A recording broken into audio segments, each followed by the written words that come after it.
Hi, everybody. Andrew Champagne here alongside JD Fox for this week's edition of Champagne and JD. If you've been watching any of racing Twitter or the Weather Channel for that matter, you know a lot of tracks have canceled. So you might be wondering to yourself, what are these guys going to bloviate about for an hour? Well, a cause that is near and dear to both of our hearts is fan education, fan enthusiasm, creating an enthusiastic fan base. And our guest this week, with all of that in mind, JD, needs no introduction, but I'm going to give her one anyway for two reasons. One, that's just the kind of guy I am. Two, she sent me this shirt. So I sort of feel obligated. JD, do you have a shirt like this? I do not. Aww. Be jealous. Anyway, our guest this week is a one-woman marketing tornado at Indiana Grand. You name it, she does it. She is a tremendous racing ambassador with experience in a lot of different parts of promoting this game. Her cat makes guest appearances every once in a while. That's pretty funny. Rachel McLaughlin returns to the program. Rachel, thanks for stopping by. Hey, guys. Anytime. I'm glad to be here. Loads of fun. I'm really looking forward to this. There's a lot of ground in particular that we'd like to cover because one of your stated goals that you mentioned with us in our extensive pre-production meeting that included a wide range of topics that included the fabulous Freebirds, the Von Erich family, horse racing, Drake basketball, and pretty much any other topic, and beer. Yes, and beer. One of us has to be the designated driver driving this thing. That's you. Yeah. At any rate, though, one of the things you mentioned is you are incredibly passionate about getting younger people involved in this game. That's something racing absolutely needs. And everybody says it, but people go about it in a bunch of different ways. Talk to us a little bit about your mindset and some of the things you're trying to do to make that happen. Yeah, that's always been a personal goal of mine because when I started in this, when I was younger, my grandpa used to take me to the track and you just didn't really see any young people at the track. And I feel like if we don't start getting new people into this game, it's gonna die. It's gonna go away. And so it's always been a personal goal of mine to try to make it easy for people. It's also when I was learning from going to the track with my grandpa and just reading a program to actually, learning how to handicap properly. It's so hard to explain it to people. It's so hard. And I feel like whenever you do wagering 101s, or when you've seen them in the past, they've been actually telling people the hardcore terms, for lack of a better word. And whenever I do one, I just say, these are the basics. This is where they finished last time. This is the name of the horse, the number, and the jockey. And then I tell people just to pick their favorite number or their favorite color or look at the horse. And then I focus on really mainly how to make a bet instead of reading the program. Because if you lose them with a bunch of, technical jargon, they're not going to grasp anything. You get 15 seconds to get people, and then after that it's like they zone out. So I focus on how to actually make a bet, because that's very intimidating too to people. I feel like going up to a teller and trying to talk their language is really hard too. So it's definitely been a personal goal of mine for a long time. Yeah, really, when it comes to getting the youth involved, I sound like such an old man when I say. Oh my God, we sound so old. Get off your lawn, JD. Okay. Parent, that was a dad moment. That's a complete dad moment. And as a parent, I can tell you that was a dad moment. And as a parent, I will agree with you wholeheartedly. I'll take both of your words on that. Yeah. Well, you're a cat dad, so it's almost the same thing, Andrew. And, my cat spends most of his days managing King Elliot's stud book on Off and Pacing. Still available for $15,000 per live poll. Shameless plug, drink. So, social media interaction, I think, is one of the key ways that we can get out to a younger audience in the horse racing industry. And there's kind of a right way and a wrong way to do it. There may have been a tweet deleted in the marketing sense from a certain major race yesterday. That was not one way to go, but I think a lot of the interaction that you try to bring to horse racing Twitter can kind of be angled towards that audience. Is there anything you find that you do, especially on social media, to try to target a younger audience, Rachel? Yeah, before I touch on that, what you just said is a huge thing that I've learned. In the old days, it was, and I learned this. I am not a one-woman marketing team. Actually, Tammy Knox is amazing, and she's The been in the term I industry. used was tornado, Rachel. Yeah, there you go, tornado, which is fitting. But Tammy Knox has taught me everything I know about specifically race marketing. She actually hired me as an intern, and we still to this day work together. She's a marketing manager, and the old school approach was, you just don't say anything. You don't ever say anything about stuff. You just don't comment, like no comment. And over the years, it's evolved. I've found, especially on racing Twitter, which, as we all know, is a very tough place to live and breathe every day. Just say something. Like, you don't have to go into specifics, but if people are asking about some incident or something that happened, just give them something. It's better than not answering, because it turns people away when you're not transparent. And you don't have to give them, racing, it's a little touchy, some of the stuff that happens, like horses and stuff, you want to be a little careful. Obviously you want to be professional about it, but if you don't say anything, it turns it into a huge deal. It's just like, you want to know what it's about, and then that person sees that no one said anything, and then they all feed, and it's like a racing Twitter frenzy. And I think one of the things that finally this year with Eric, our general manager here, he kind of is on Twitter and sees that, you can kind of help those situations by at least giving people the information they want. Because that's another thing, is the mystery of it. There's always a bettor that's like, oh, he lost because he's cheating and he's gonna try to blah blah blah. And I get why sometimes people think that, but really there's usually a reason why everyone does something, especially jockeys and stewards and stuff. So we're gonna have some new stuff this year to showcase a little bit of that. I don't even know if Eric's gonna kill me for teasing that, but that's one thing I think, is to be transparent. As far as younger people, I just think right now it's kind of sexy to go to the races and wear hats, and it's kind of bougie. So I feel like that kind of angle attracts people as well. I've got friends that I went to college with that don't even know anything about racing, and they're my age or a couple years younger, and they always have pictures of them and their daughter all dressed up, all cute at the races. I feel like that part, the sex appeal of racing and the pomp and stance, is what kind of draws, I think, some of the younger people nowadays. So try to play that up a little bit as well. There's a place for that, for sure. Now, if you've been on horse racing Twitter, I can be hard on certain organizations that I think rely on that a little bit too much. Having said that, there's a balance, and that's something that I think can be said for anything in this game. One of the things that you mentioned sort of right off the rip, Rachel, that I want to go back to is you mentioned how you have 15 seconds to get your point across. How many concepts in horse racing that are key to the sport that you need to understand if you want to be really good at it can be conveyed in 15 seconds? I mean, none. Exactly. And this was something that I wrote about back when Maximum Security got DQ'd in the Kentucky Derby. My issue wasn't, did the horse deserve to be DQ'd? Should he have stayed up? Whatever. My concern was, we had an army of new fans that were following this stuff, and we couldn't answer one question succinctly, which is, what is a foul that merits disqualification?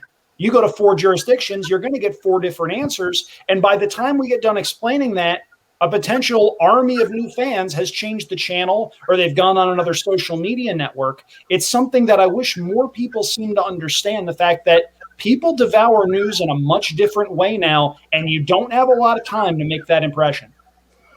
Yeah, that's, I guess, 2 separate issues in my mind. Is I learned this a lot more. We actually had stewards change this year. Sorry, 2020.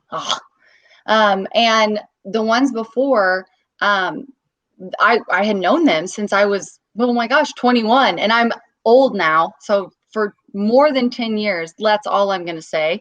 And they're friends we've become friends. We're coworkers for 10 plus years. And anytime I had a question, I would ask and they would tell me. And since social media has gotten so prevalent in the last few years, there's more and more explanations. And they were always very good about telling me. These new stewards, though, actually would one of them, he's really thorough, one of them is on Twitter, another one isn't. And he would see, the one on Twitter would see what people were saying. And if it was a confusing call, they wouldn't even have to see it. Sometimes nobody would even ask, but they would ask me to explain it. And I thought that was awesome. We wanted to do that because I think people don't realize these guys would bring me like the actual rule, like 39.524.7V, blah, blah, blah. And like they would bring up the website and show me. I had never actually Googled the rules, the Indiana racing rules. It's so extensive and long and parts, and that's something that a lot of people don't realize. Even some of the degenerates, as we call them, don't realize that there are so many different rules and you have to pay attention to those, and they've got a job to do too. So I think that being transparent about that is really important. And Eric just said that I could tell you guys that this year we're going to have a camera. Yeah, shout out to Eric, who's like literally texting you right now. Great guy. Yeah, great guy. We're going to have a camera in the steward's room. I've been revamping the whole thing. When there is a DQ, they will come on camera and show, like on camera, and tell you why they DQ'd, cite the exact rule, and then show you on the replay exactly where it was, violated. So that's something that we're really, really, yeah, right? We were going to do it last year, and it just it's so hard in the winter. You get kind of busy with doing everything, and stuff just gets, oh God, we didn't do it. So this year that was like number one for us to get done. So it's done, it's ready, and we've got a lot of new things this year. But that one I know people are going to like, because that was one of the things that what I started out saying with the 15 seconds. That's one of the things with Twitter that I think has been one of the most positive ones. People like that we explain things, and it's not just, oh, who are you? You guys don't deserve to know. Yes, they're the betting public. They're why we have jobs. They deserve to know. So we're going to even take that a step further. As far as 15 seconds, I feel like that's why I shorten wagering 101. To give you the short answer, tell them to bet on a pretty color, teach them how to put a win, play, show bet in, and then they'll get hooked. Like, you love it after that. And then you want to know more, but you have to give them something quick and easy to do to get hooked. Not that we want to hook people, but you know what I mean? Be interested in. When you start talking over people's heads, they don't want to do that. No one's interested in that. No one wants to feel stupid. And that's why I like to, when I'm handicapping, there's a time and a place to give your, talk over people's heads and analysis. There's other times when you can talk to people and give them things they can understand. And I try to mix it up a little bit. I try to do a little bit of both, because you never know when there's somebody new watching that might hear what you say and say, oh, that's cool. Let's see if that happens when I bet on this horse or whatever.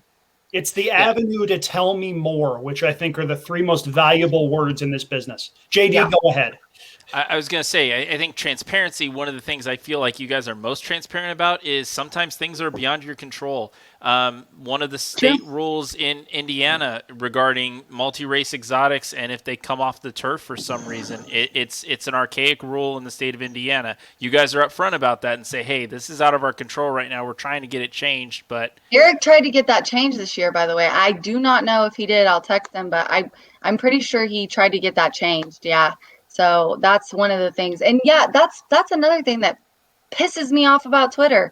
Everybody comes after me like, I had to go after Ed one day because Ed DeRosa is saying that I can control that or whatever. I mean, he meant that I could talk to people who could make the change. But these guys that make these decisions, they don't listen to me. I'm a used to be blonde woman. That's like, nobody listens to them. We listen to you.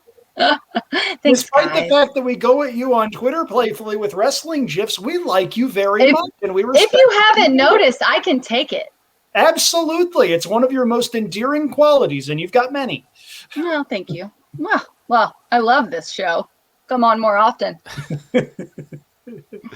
Well, when we're talking about educating the bettor, and you mentioned, some of the handicapping 101 sort of angles that can be done, but I think really one of the things that you guys do a great job on the simulcast feed as well, and kind of can give Nancy a shout out on this too, is talking about what to look for in a horse, conformation, all of those things, and really it's a crash course in it. It's not this horse looks good. It's why this horse looks good, and you should look for this, or you should look for this in a turf horse, or so on and so forth. And I think that's got a key role in this as well.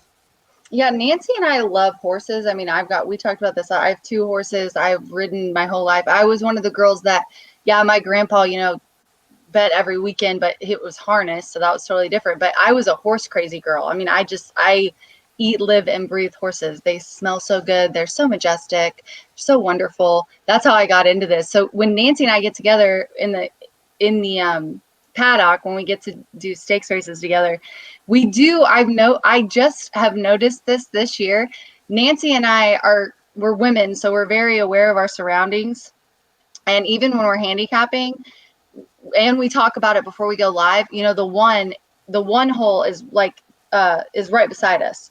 And if the one is kicking down the boards or whatever, we notice that because we're together, you know what I mean? And we talk about it more, whereas if you're down there by yourself, and Nancy's really good about talking about it anyways, Nancy's amazing. But when we're together, we notice it more. Or when she's handicapping and we're off camera and you're showing a horse, I'm over here going, look at, and the 4 is bucking. And it's just easier when you have 2 people, because if you're one, you're focusing on what you're saying. You can't kind of see how horses are acting in the paddock. But when I'm down there, I'm going like this, and then she's going, giving me the nod, like when I'm talking about the 4, that it's, jumping around or whatever. So I really like that. And I need to do better about that, because I feel like I know so much from riding horses and being around horses and having so many trainers that are friends. I know a lot about horse conformation, but you only have so long to talk.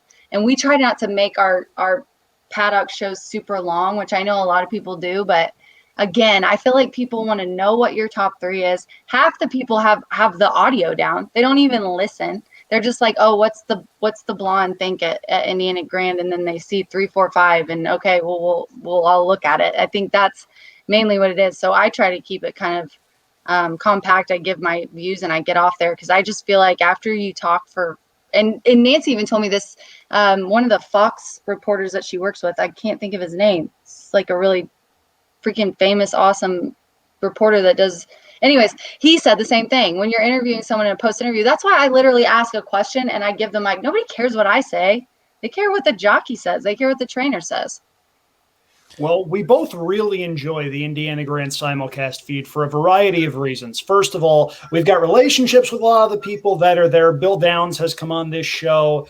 There's a lot that Indiana Grand has done, especially the last couple of years, to bring its standards up and be able to present a product that horse players enjoy watching. And as people that have worked in the television business ourselves, JD and I, that's not the easiest thing in the world to do, especially when you're appealing to an audience that has so many different subsets. You've got the people that got dragged to the OTB by their husbands or boyfriends. You've got casual fans. You've got people that dive into the form. You've got the whales. How do you try to appeal to everybody at the same time when, as you mentioned, you don't really have a lot of time other than to say, hey, here's what I like. Here's why I like them. Make the point, get in, get out. Here they are on the track. I think that there's probably a lot of different reasons why we can accomplish that. But I think it's because we have 3 different people that do the handicapping. I mean, obviously, I'm the goofball personality, and Bill is hardcore. Like, Bill honestly appeals to such a very specific bettor, like the very, serious bettor. And he is, does a really great job. And then Nancy, I mean, she's just class all the way. And I think that we all kind of give our 2 cents. I try not to talk over people's heads sometimes. I try to appeal to give good insight, but appeal to the newer person, because like I said, you never know who's going to be watching. So I feel like it's because all 3 of us offer something different, to the bettors.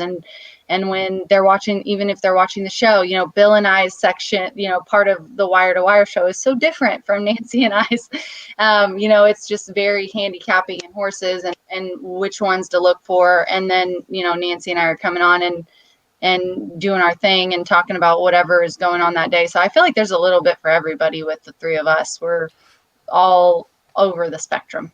Well, and that describes Indiana Grand racing as well, because you're going to have the quarter horses, you're going to have dirt racing, you're going to have turf racing, you're going to have sprints, you're going to have marathons, you're going to have pretty much the gamut of racing. And I think that's one of the unique challenges of that simulcast feed, but also one of the opportunities that that you guys can take on.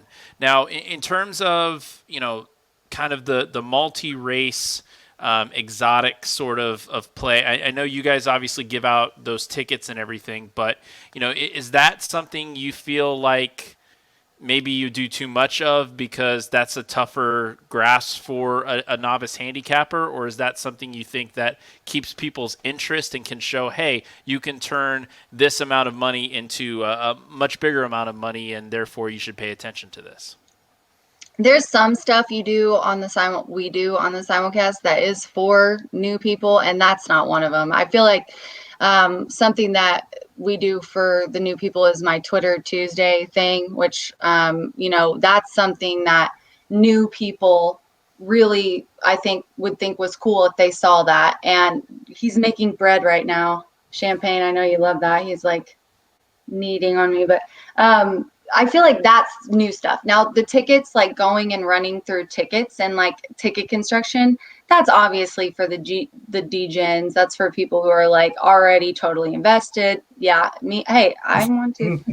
The degenerates are my favorite people in the whole world. They're literally. Why you're here.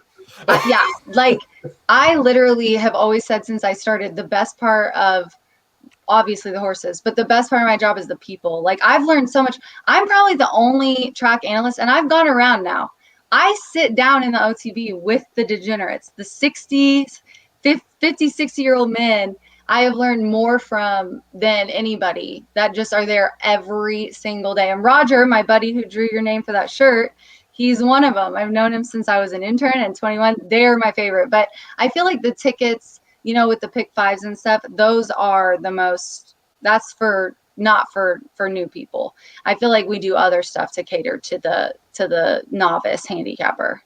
Yeah, it's one of those things where, again, eventually you want to get those people to where they're playing those tickets. Yeah. There's a bridge there, and it's start there. The bridge, and you don't really know what step you need to take before the bridge falls out. It's complicated for sure. And to me, that illustrates the value of getting people to that tell me more stage. Because if people do what you're telling them to do and just say, hey, bet your favorite color. Oh, the 8 has a pink saddlecloth. Pink is my favorite color. Well, if the 8 wins at 15-1, that's when you start watching the simulcast feed a little bit more closely. And that's how the light bulb goes off. And it's tough sometimes because everybody comes to the sport in different ways. You were a horse person. I grew up an hour and a half south of Saratoga and was there every summer, so I never had a chance of wanting to do anything else. Oh, you lucky son of a gun. Yeah.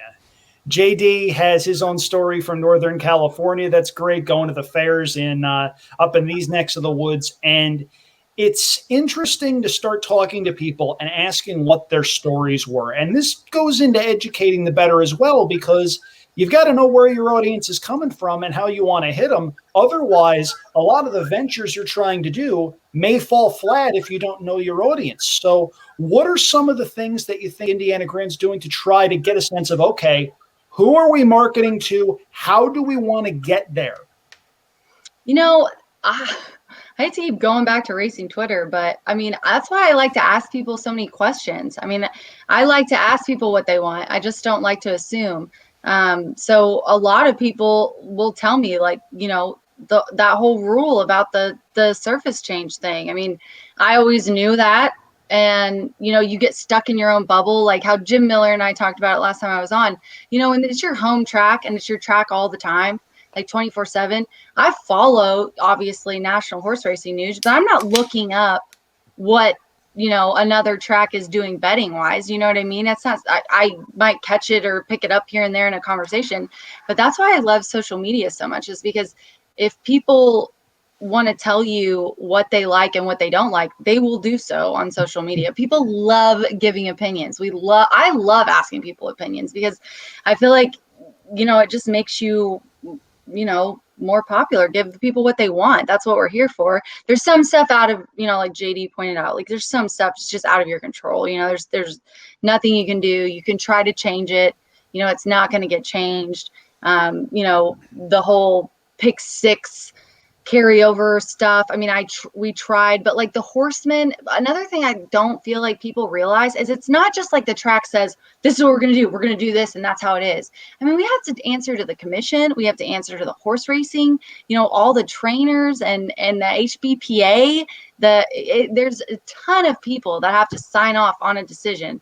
There's some stuff, yeah, we can just say, well, we're doing that. But there's a lot of things that it's not just like Eric or I say, oh, we're going to market this or we're going to do that. We have to work with the horsemen, and there's reasons why they want to do certain stuff. Not that specifically, but that's something that I think is, I just like to ask Twitter, because Twitter is where racing lives apparently now. So that's what that's who I ask. And that's why I always push for, in your local jurisdiction, you don't have to do this every month or bi-weekly or whenever it is, but listen to, like, you don't have to even necessarily listen to live, but listen to a commission meeting and figure out all the steps that go in to anything happening, and realize that there are so many layers of accountability, but there's also so many almost, there's, I don't want to call it bureaucracy because in a lot of ways it's positive, but you've got the HBPA, you've got the trainers on site, you've got the track itself, you've got the commission, the owners. you have the owners, you have a lot of moving pieces and parts, and that's and the where Jockeys in this Guild. Yeah. Really important question. I'm going to assign you something in post. Right around here, if we could put like a Surgeon General's warning and something about the Arizona Racing Commission, if we could just, do that, flash that up right here, like, bam, bam, bam, bam, bam. Kidding aside, JD, you're absolutely right. I mean, being able to, this is horse racing's version of how a bill becomes a law, right? Unfortunately, we don't have Schoolhouse Rock to handily educate people in 3 minutes or less. Right. I just got an idea. See, this is how we do this. Communication, that's where good ideas come from. JD, do you know any expert animators? No. And I was going to say that I've moved my Arizona racing stuff. I've moved that to Post Time Radio with Aaron Vercucci. That I was on last week. I'm going to be on this coming week. It's available online. It's available in LA, here in Phoenix, and also in Lexington on your local iHeart stations. Cheap plug. Shameless plug. Drink. Take a drink. I'm trying to break down everything that's happening in Arizona racing, and it's taking me multiple segments over multiple weeks. And obviously, I'm lucky to be on that show with Ed DeRosa. So, hi, Ed. Wow, love me some Eddie D. Hi, Ed, and hi, Aaron, as well, a guy I used to work with at HRTV. Good guy, tremendous handicapper. Sharp dude. Oh, HRTV. The long shot guy. Yeah, the other insert trainer here. Yeah. So, we touched on a little bit, but coming into 2021 at Indiana Grand, Rachel, I think you guys have gone kind of a long way in interacting the audience on horse racing Twitter for some of the things that can happen in a positive direction towards Indiana Grand, and that's renaming some of the stakes races for, different things you might not have thought of, Indiana bred horses or people or so on and so forth. And you took a lot of positive feedback from that. Kind of give us an idea of where that came from and kind of how it progressed and where it's going to end up winding up with the 2021 stakes schedule. Yeah. So, it's been 20 years since Indiana Downs was opened. And, I think that it was just time for a change. And we had already introduced a couple of new stakes races after some Indiana breds, we just thought that once we introduced a couple, we looked at the names and I agree with Eric that unless it actually is someone that has something to do with racing, we had. And I love the Brady Bunch. I love Florence Henderson. It's nothing personal. But does she even know about Indiana racing? Did she ever been to a thoroughbred race? I mean, we don't know. So it was kind of one of those things where we just decided, let's pick some stuff that's relevant to Indiana. Let's pick some new stuff. And then Eric obviously is all about my shenanigans on Twitter. So we just decided, let's do a contest. We're trying to sort of in the off season, stay relevant, do some fun stuff and giveaways and everything. And so we just decided let's incorporate our followers. I mean, we have such a great fan base on Twitter, And so, I don't know really whose idea that was, but we had already decided to rename some stakes. So we also did our team members at the casino. We put a box out and entry forms, and we said suggest 2 names for stakes races. So we've got a few new named stakes this year, and it was all positive. Maybe 2 people said don't change the stakes names, or 1. Almost everyone said that they thought it was a great idea and they loved it. So that was just me, Eric, and Tammy just trying to figure out how we could come up with some names. And really, it was like a win-win because they did our job for us. So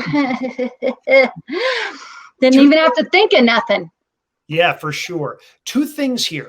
First of all, credit to the Indiana Grand Racing office. I dove in headfirst a lot this year due to a freelance gig that I have working for Racing Picks. And I was landing on a lot of Indiana Grand cards on Mondays and Tuesdays back before a lot of tracks started going that route and running earlier in the week. And I started diving in, wait a minute, this is a pick 4 sequence with 44 horses over 4 races. Wow, this is really cool. I can dive into that. And that won me over instantly because if you look at this program, you're going to see names you recognize. You're going to see Steve Asmussen. You're going to see Brad Cox. You're going to see a lot of jockeys that you recognize for one reason or another. It's a really cool racing product. And kudos to the racing office at Indiana Grand for putting that forth. Secondly, I got to tell you, as somebody that has followed some of those shenanigans, the racing product, as good as it is at Indiana Grand, would only be the second most biggest thing on the menu as far as what I'd be excited to see. The first would be helping somebody out with pranks within the office.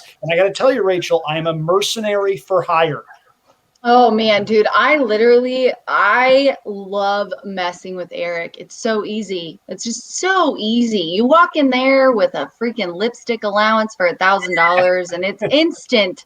His face, he's just like, he goes right for it. But the hijinks is really fun. But the racing office, honestly, they've done an amazing job. And really, 2020 with the whole COVID thing, I mean, JD and I talked about it before. It helped. I don't want to say helped us out because you don't want to say like something positive came out of it. But we realized that, the Monday through Thursday thing is really where it's at. I mean, Steve Asmussen had stalls for the first time, but this last year and requested more, and we've got all kinds of trainers that want to be a part of it, and there's just different circumstances that have helped us kind of perfect what we have. And there have been some amazing names and some amazing horses that have come through Indiana, and that's me and Bill's thing. Me and Bill and I love to follow all the horses that have like won stakes races at Indiana or maidens. Over the last few years cultivating our 2-year-old races and stuff, we've seen that a lot of trainers will bring their 2-year-olds to Indiana Grand. They'll break their maiden and go on to do amazing things. And that's just it just makes me like really proud, being the Indiana girl. So kudos to them. And Chris Polzin now is our racing secretary. And I love that dude, man. Chris Polzin is awesome he just honestly is a really cool guy. I've been helping him out this winter with stall apps and stuff because he's COVID. We're so short on hand. So I'm trying to help everybody with a little bit of everything and do, all my other stuff. But he's a really nice guy. And I think he's going to be amazing for Indiana racing, to be honest with you. And obviously the first racing day, Tuesday, April 13th, and you got to wait all the way until Saturday, October 30th for Indiana Champions Day. One of the things that is going to remain from 2020 that I actually love, because this is kind of where I cut my teeth, the all quarter horse Saturdays. Beyond the early post time, which I don't think is your favorite thing, Rachel, that was also a very successful endeavor. I literally could strangle Eric for that. Like, who the F? This man. And you know what? Eric's not like a huge morning person either. Like, I mean, he is. He gets up and walks and does those stuff. So he is. That's a lie. But he, even on a Saturday, was like, I know it's going to suck, blah, blah, blah, but it's the smartest thing. And it is. The man's so smart. Like, because there's nothing on Saturday morning. And the horsemen came back and argued, like, about, they didn't argue, but they were like, well, who's going to bet at 10 a.m.? Hello, y'all do not know about degenerates because they will bet whenever there's racing. And it's true. Like they did. And they had some of the highest handle days. But yeah, so we have those all quarter horse Saturdays, right? The quarter horse people are some of my most favorite people, and I can't decide. It's like having two children, thoroughbred trainers and owners and quarter horse trainers and owners, and I swear to God I can't decide. They're both my favorite children. But the quarter horse people, they're amazing, and we try so hard to promote them because they only get the couple races and the few days and everything, and they're kind of like the second child, like my brother, who doesn't get as much attention as the first child. So we try to really help them out because they deserve it, and it's great racing. Indiana racing is really quarter horse racing has really elevated, in the last few years, and I love it. I didn't know you loved quarter horse racing, JD, that much. Yeah, I mean that's kind of a staple of California and a staple of the fair circuit is you like unusual things. So I still follow the Arabian racing scene. So shout out to Joe Nevels, who helps keep me involved in that. With a lot of his work there. But yeah, you get, and especially, I mean, you got all sorts of races. I mean, obviously in Northern California, we had the racing mules for a long time, and that was very exciting. And they're still there, and it's still a lot of fun. Yeah, they are, but we got the, go ahead. Sorry, I didn't mean to interrupt you. We're going to have camel races, and I get excited. I'm like red balloon, like that kid squirrel. Camel races and the zebra races and the ostrich races this year. They're booked officially as of a couple weeks ago. Oh, that's so fantastic. Funny you mentioned this. So this kind of brings in, I actually gave Pete Aiello some grief today, and I don't know if you saw this on Twitter, Andrew. Poor Pete. He said, he wanted to come up with a scenario for a match race between himself and another major personality in Gabe Pruitt. And I said, forget about getting a sulky and get a match race, camel races and give Jim Miller, let Jim Miller know, and he'll give you some advice. That's a free win for Jim, though. That's not a fair contest. Well, Jim, just give him advice. Just be fun. But then Jim posted the photos, which we didn't have when we had Jim on last time with you, Rachel, of him actually on the camels, and that was one of the more enjoyable things I saw on Twitter today. Oh, man, I need to look that up. I missed it. So in terms of competitions, I bring this up for a reason as well, because there's a big competition that has been waiting between yourself and somebody you've mentioned a lot so far in the show, General Manager Eric Hallstrom. Are you talking about Lipstick Gate? Well, no, I was the talking handicapping contest. Okay, all right, let me just tell you. Eric is so scared to get beat by me, like, obviously. I mean, he really is, though. This is not a part of this joke. He's like delays this so much because, first of all, he purposely, once I picked Turfway, I was up in my studio recording one of my social media videos, and I asked him about it, and he was like, I just thought I could just delay it until Turfway was over. He literally was trying to do that. So then I agreed. I'm like, you know what? If you're going to be such a baby, we'll do your track and it'll be fine. Well, then we decided no. He was like, oh no, we'll do something else. So we did we're going to do fairgrounds on the 13th is what we're going to do. And then the weather, and I totally agreed with him. It just would have been dumb. It wouldn't have been smart to do it in the middle of all this weather and canceling and everything moving. So that is still delayed. And you'll never know if I'm delaying it to keep people engaged or if we're really delaying it. Now, if only we could reach out to Eric Hallstrom for comment on this. Oh, wait, here we go. Okay, fellas. I know everybody's been looking forward to this cap off, and you might be saying to yourself, well, how's Eric preparing for this epic match, this seemingly unsurmountable force that I'm going to have to take on in Rachel? I mean, she is a professional, so I would think that she's obviously the favorite. Well, I'll let you know, we had 10 inches of snow here overnight. We've been trying to get the racetrack ready for training coming tomorrow. I'm not sure we're going to get there, and I haven't actually been in the tractor doing so, but I've been here. Where's Rachel? She's at home feeding those chickens or whatever that is that she's got on that farm, probably drinking Bud Light. She gets a day off, and I know what she does. Not me. I'm preparing. I'm in training. I've got my fairgrounds PPs right here. I got TVs behind me. Yeah. She might not be know what she's getting herself into here, JD. Team Halstrom, let's go. I don't blame you for wanting to be on the winning side. Rachel, your response. He did not tell me that he was doing that. So my response is I just peed myself a little bit, and I just texted him and said, well, I can't repeat it. You mother effer. You're unbelievable. With literally, I'll show you, with a picture of him on the freaking, are you serious? I'm gonna kill him. Can you take video, please? Yeah, there's gonna be a response to that for sure. For sure. But he's not wrong. I mean, about the chickens and the Bud Light. Hey, he knows his employees. That's a good thing to have in a boss if he knows his employees. He does know me very well, so that was probably what I was doing. But the joke's on him because I am a professional, and he'll psych himself up. And no, you know what's gonna happen is he's gonna beat the crap out of me, and then everybody on Twitter is going to come to my defense and be like, oh, Rachel is okay. You're still great. And then he's going to still feel like an idiot, which is the funniest thing about this, because it doesn't matter what happens. There's like these like group of 10 guys that think that he's really being mean to me. Like they really think he's being mean to me. And they get so pissed at him. Like they come after him on Twitter, and it's hilarious. And that's probably my favorite part about Lipstick Gate is that everybody comes to defend me. And Eric's just like, what the hell? I will say I am an impartial viewer of the whole Lipstick Gate situation. I am for whatever will produce the most chaos. So you know what I'm going to do here? Since JD is very clearly on Team Halstrom, and you know what? It's well within his rights to do what he wants to do. I am not going to try to steer him in any direction. Rachel, kick your boss's butt. Yes!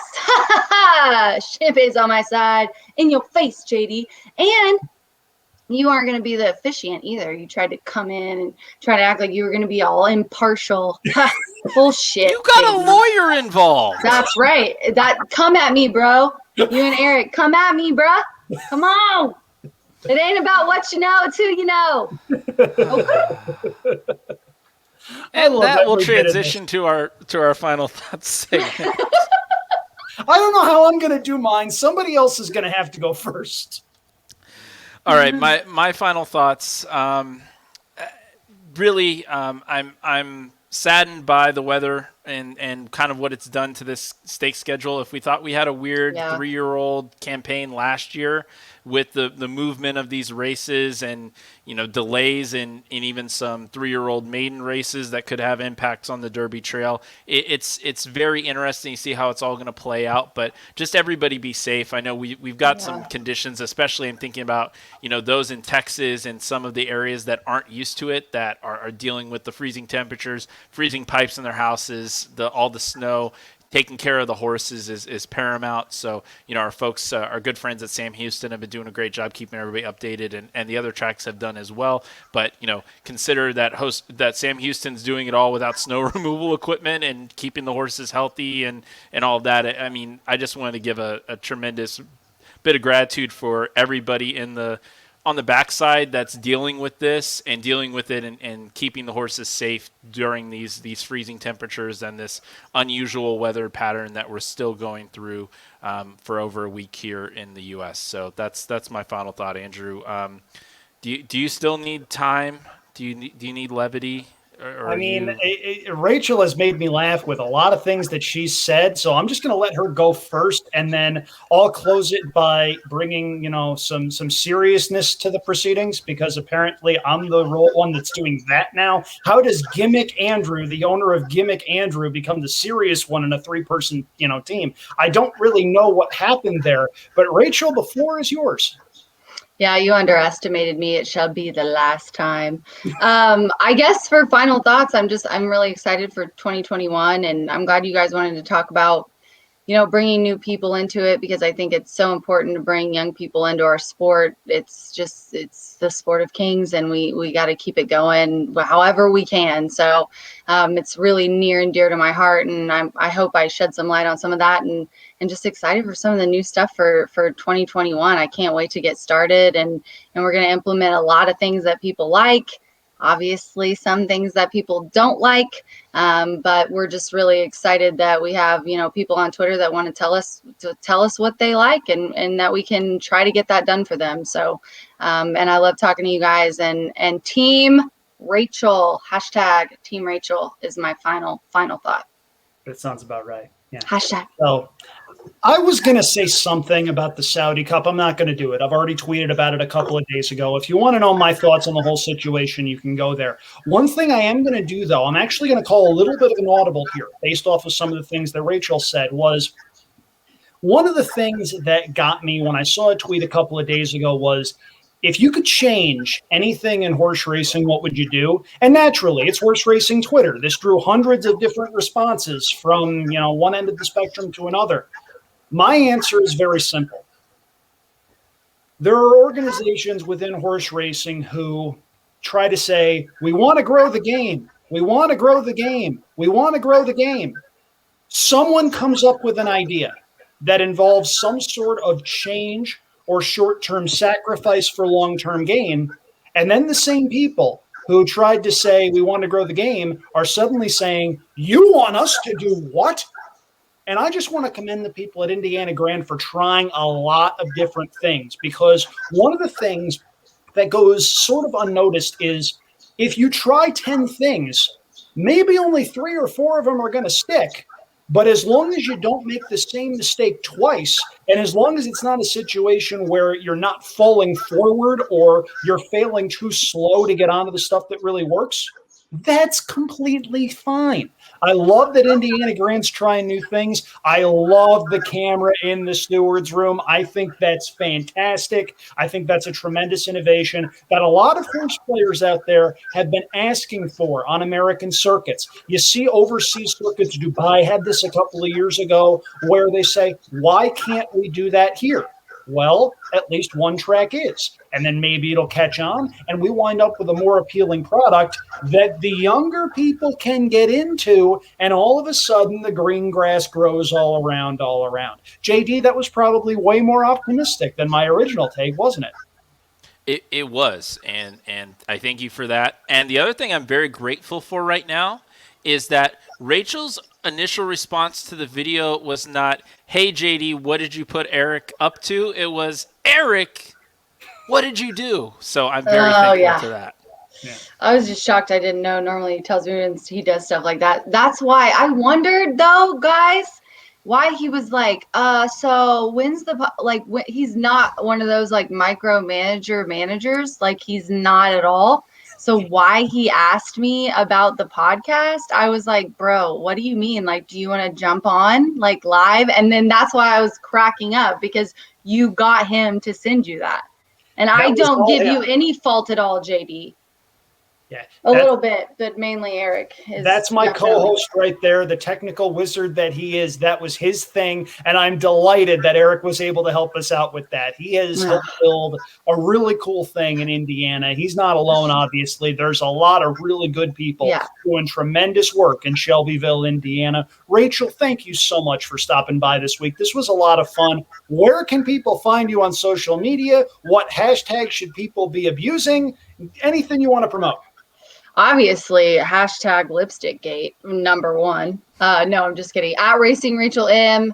That's right. Hashtag. And we actually try to get a new hashtag and a new theme every year. Let It Ride seems what everybody loves. We're going to have a new one that we'll unveil, this year. But yeah, just look for everybody go follow at IG Racecourse. It's gotten a lot more followers, and I've been trying to pump it up, but I help manage that account. So everybody go follow that, because that's where most of our, racing information comes out of. If I may, really quickly, at IG Racecourse, different from at Indiana Grand. I learned that very quickly when I managed the TVG social feed several years ago. Never made that mistake again. And I have been on them so much the last couple of years. Indiana Grand, which I've asked if we could change it, because Indiana Grand is what everybody calls us. You don't say Indiana Grand Racehorse, you just say Indiana Grand. And that is strictly the casino Twitter. So it's been my mission this last year, everyone who tags Indiana Grand, I respond and say it's at IG Racecourse. So thank you for bringing that up, Champagne. No problem. It's why I'm here. Team Rachel. It's, and JD wouldn't have done that. JD's too busy plotting with your boss to ensure your demise in some crooked competition. But I see you. I see you. Nice. All At right, any send rate, us home, Andrew. yeah, that's probably the wisest move before this devolves too much. Special thanks to Rachel for joining us this week. You can follow her on Twitter at @RacingRachelM. JD Fox, as always, our technical guru, and a special thanks to Eric Hallstrom for sending us that video, even though he's going down in this challenge. Boo. For Rachel, I'm Andrew Champagne. If you like what we're doing, hit that subscribe button so you never miss any of our weekly uploads. Have a great week. Be safe, especially if you're in an area that's been affected by this crazy weather that's going on. And stay off the beaches, y'all. Take care, everybody.